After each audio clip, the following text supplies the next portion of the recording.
Imagine standing before a canvas, the colors blending together to form something new, something that speaks to you in ways words cannot. This experience, where art and emotion converge, is where the heart of Friedrich Nietzsche's philosophy can be found.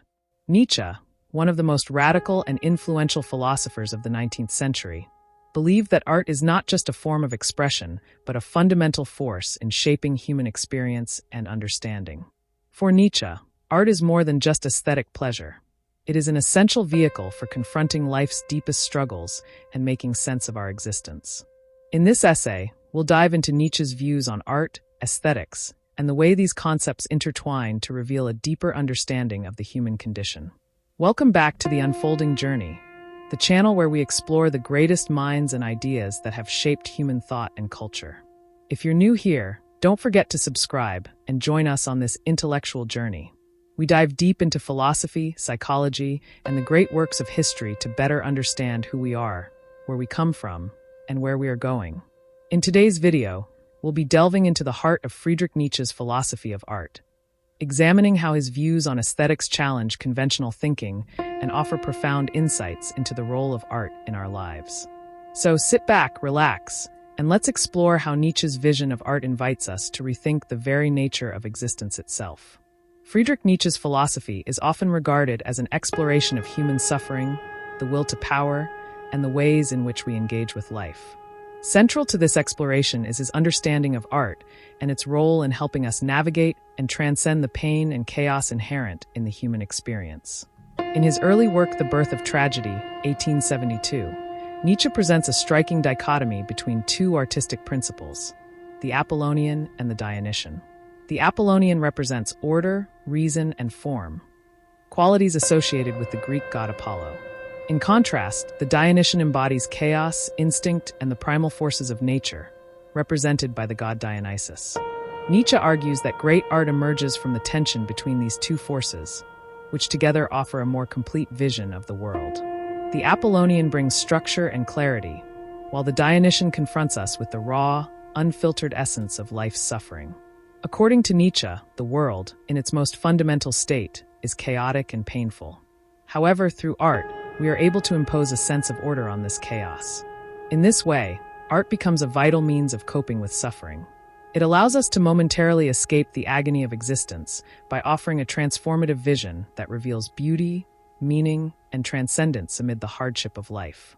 Nietzsche's conception of art in The Birth of Tragedy is not merely about the creation of beautiful objects or works. Rather, art becomes a powerful tool for overcoming life's inherent meaninglessness and absurdity.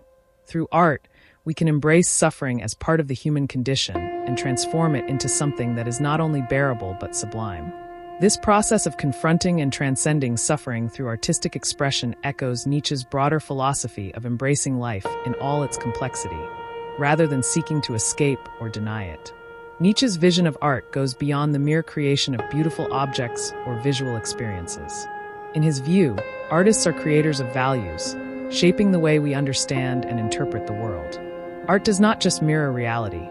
It actively participates in creating the lens through which we view and make sense of existence. In works such as Thus Spoke Zarathustra, 1883 to 1885, Nietzsche introduces the idea of the Übermensch, often translated as Overman or Superman, a figure who transcends traditional morality and creates his own values. The artist, in Nietzsche's view, can be seen as an embodiment of the Übermensch, someone who does not accept the values handed down by society, religion, or tradition, but instead creates new ways of seeing and experiencing the world. For Nietzsche, art offers a means of self-overcoming. Through the act of creation, the artist expresses their unique vision, one that emerges from a deep understanding of their own individuality and potential.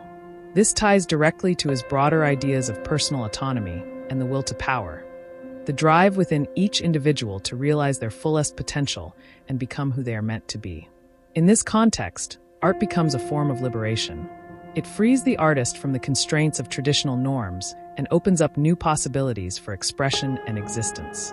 Nietzsche believed that artists, in their creative acts, are not merely reflecting reality, but actively shaping it, constructing new worlds, and offering new ways of interpreting the human experience. Another important aspect of Nietzsche's philosophy of art is his idea of the eternal recurrence, which he famously explores in Thus Spoke Zarathustra and other writings. The eternal recurrence is the notion that all events in the universe, including every moment of our lives, will repeat themselves infinitely across time. For Nietzsche, the idea of the eternal recurrence poses a radical challenge to how we live our lives. If we were to live the same life over and over again, would we be able to embrace it fully? Could we find meaning in every moment, even in its suffering?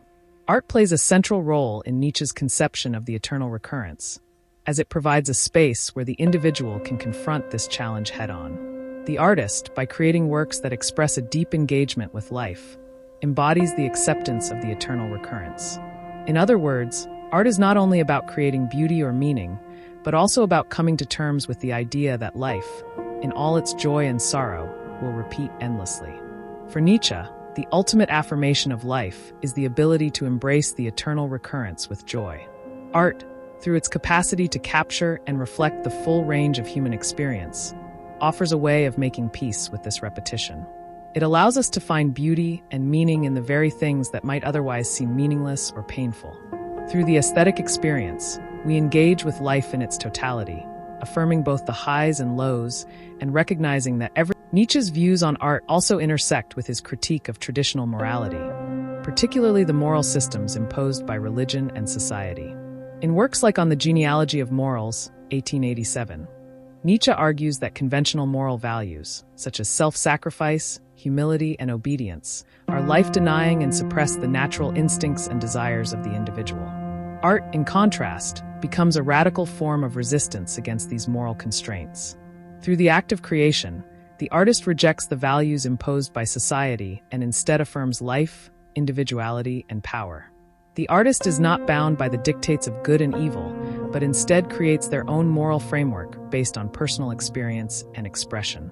This ties back to Nietzsche's concept of the will to power, which is the driving force behind all human activity and creativity. The artist, in embracing the will to power, becomes a force for liberation and transformation. In this sense, art offers a way of transcending the moral limitations of traditional thinking and embracing a more fluid, dynamic approach to existence. Nietzsche's philosophy encourages us to move beyond conventional ideas of right and wrong and instead embrace the complexities and contradictions of life. Art, in its most profound form, becomes a means of asserting one's own values and vision, unencumbered by the constraints of moral dogma. In conclusion, Friedrich Nietzsche's philosophy of art offers a deeply transformative perspective on the role of aesthetics in human life. For Nietzsche, art is not merely a source of beauty or pleasure. It is a vital tool for confronting and overcoming the suffering inherent in existence. Through the tension between the Apollonian and Dionysian, the artist creates meaning and order in a chaotic world, offering new ways of seeing and understanding life. Art is a space where the individual can affirm their values, transcend conventional morality, and embrace the eternal recurrence. Ultimately, Nietzsche's vision of art challenges us to reimagine our relationship with suffering, beauty, and the very nature of existence. Thank you for joining us on this exploration of Nietzsche's philosophy of art. If you found this discussion enlightening, be sure to subscribe to The Unfolding Journey for more deep dives into the minds and ideas that shape our world. Leave us a comment with your thoughts on Nietzsche's view of art. Do you agree with his radical take on aesthetics? We'd love to hear your perspective. Until next time, keep questioning, keep exploring, and keep unfolding.